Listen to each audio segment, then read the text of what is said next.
आश्चर्य कर्म का अर्थ किसी एक व्यक्ति के लिए कोई एक वस्तु और दूसरे व्यक्ति के लिए कुछ अलग वस्तु हो सकती है।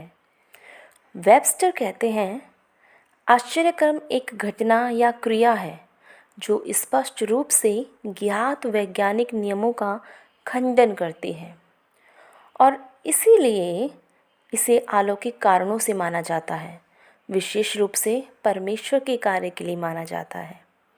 मुझे याद है एक दिन लॉस एंजल्स में बुलक्स विल्शायर बुलेवार्ड स्टोर से बाहर आते समय की घटना। मैं वहाँ कुछ थोड़ा सामान लेने गई थी। मैं स्टोर से तेज़ी से बाहर आ रही थी। मैंने 2 छोटे लड़कों को वहाँ देखा। मुझे बाद में पता चला कि वे दोनों भाई हैं, एक 8 साल का और दूसरा 10 साल की उम्र का होगा। वे दोनों स्टोर के बाहर खड़े हुए ही कैंडी बार्स बेच रहे थे। उनमें से एक मेरे पास भागते हुए आया और बोला, मिस, क्या आप कैंडी बार खरीदना पसंद करेंगी? और जब उसने ये कहते हुए मेरे चेहरे की ओर देखा तो उसकी आँखें प्याले के सामान वाली प्लेट के समान बड़ी हो गईं और वो चिल्लाया, विली, विली, यहाँ पर वही आश्चर्य कर्मों वाली औरत है, यहाँ पर वही आश्चर्य कर्मों वाली औरत है। मैं वहाँ खड़ी हुई थी और बस मुस्कुरा रही थी। वह बच्चा बहुत उत्साहित था, वो हकला रहा था, आप जानती हैं, मेरे साथ भी एक आश्चर्यकर्म हुआ है, मेरे साथ एक अद्भुत आश्चर्यकर्म हुआ है। मैंने पूछा, वो क्या आश्चर्यकर्म हुआ है? उसने बताया, मुझे एक दिन रुकने के लिए एक स्थान की ज़रूरत थी। मुझे बहुत ज़्यादा ज़रूरत थी। मैंने प्रभु से वो स्थान मांगा। आप जानते हैं क्या हुआ? मैं एक गली से जा रहा था और मुझे वहाँ गली में एक कमरा मिल गया। परमेश्वर ने मेरे लिए आश्चर्य कर्म किया। उस छोटे लड़के के लिए ये एक आश्चर्य कर्म था। एक ऐसे इंसान के लिए जिसे कैंसर से चंगे होने की ज़रूरत है, उसके लिए एक कमरे का मिलना आश्चर्य कर्म नहीं होगा। चिकित्सा जगत ने जब उसे बताया कि उसका कोई इलाज नहीं है, तब अचानक अपनी कोमल दया में परमेश्वर नीचे उतर आता है और कुछ अलौकिक होता है। सभी ज्ञात वैज्ञानिक नियमों का खंडन करते हुए परमेश्वर की दिव्य शक्ति चंगाई को ले आती है और ये उसके लिए इतना बड़ा आश्चर्य कर्म है जितना उस छोटे लड़के को गली में एक कमरा मिलना था। मेरे पास 2 सवाल हैं जो मैं स्वामी से पूछना चाहती हूँ जब मैं महिमा के घर में जाऊँगी। पहला सवाल है, प्रभु यीशु, सभी लोग चंगे क्यों नहीं होते? मैं ये जानना चाहती हूँ। मेरे पास इस प्रश्न का कोई जवाब नहीं है। और मेरा दूसरा सवाल है, परमेश्वर की शक्ति के प्रकटीकरण के विषय में, पवित्र आत्मा की मारने या गिराने की शक्ति के विषय में। मेरा इससे कोई लेना देना नहीं है। मैं इसे बिल्कुल भी नहीं समझती। जब मैं कुछ लोगों के लिए प्रार्थना करती हूँ तो वो फर्श पर क्यों गिर जाते हैं?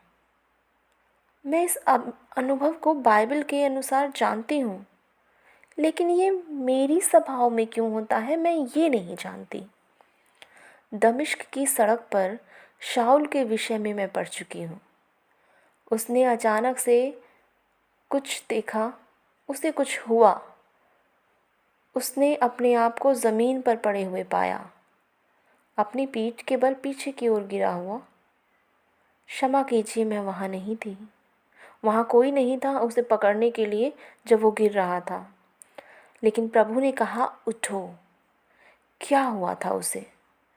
उसका चेहरा महिमा से चमका हुआ था। मेरे इस प्रश्न का जवाब जो मैंने दिया, उससे अधिक सही शायद पौलुस भी नहीं दे सकता था। स्पष्ट रूप से हजारों लोगों ने इस मारे जाने अर्थात गिराए जाने का पवित्र आत्मा की सामर्थ का अनुभव किया है, जबकि वो इसकी व्याख्या नहीं कर सकते। वो सभी हजारों लोग आज हमें बस यही बता सकते हैं कि यह एक दिव्य सामर्थ है। दूसरे सभी आश्चर्य कर्मों की तरह ही ये व्याख्याओं को खारिज कर देता है, ये परिभाषाओं को खारिज कर देता है। ओह, लेकिन कितना शांतिदायक है, बहुत अद्भुत। और जब उन्हें ये अनुभव होता है तो परिभाषा की किसे ज़रूरत होती है? केवल संदेहवादियों को। लेकिन परमेश्वर के स्पर्श के बाद संदेह नहीं रह जाता, बस विश्वासी चकित होते हैं। शायद इस बात को सबसे अच्छी तरह से स्वर्गीय डॉक्टर पॉल फ्राइलिंग मिनेसोटा के मिनियापोलिस में फर्स्ट कॉवेनेंट चर्च के पास अपने एक पत्र में उन्होंने मुझे लिखा, जो मुझे मिला। हमारे पास मिनियापोलिस में एक बड़ा अखाड़ा था। डॉक्टर फ्राइलिंग सामने की पंक्ति में बैठे थे, जहाँ बहुत से प्रचारक बैठे थे। जब परमेश्वर की सामर्थ ऊपर से गिरती है और लोग पवित्र आत्मा की उस गिराए जाने वाली सामर्थ में गिराए जाते हैं, तो डॉक्टर फ्राइलिंग भी उस सामर्थ के द्वारा आत्मा में होके गिर गए। मतलब वो गिर गए। मुझे याद है, वो एक रूढ़िवादी चर्च के पूरी तरह रूढ़िवादी पास्टर थे। जब मैं वापस पिट्सबर्ग आ गई, तब मुझे डॉक्टर फ्राइलिंग का ये पत्र मिला। ये इस प्रकार से लिखा था: मेरी सभाओं के लोग और मेरी साथी पासबान पवित्र आत्मा की उस सामर्थ जिसने मुझे छुआ था, उसके अंदर आने के अनुभव के बारे में मुझसे पूछते हैं। इसके बारे में मैं कह सकता हूँ, ये बहुत साधारण और बहुत ही खूबसूरत अनुभव था।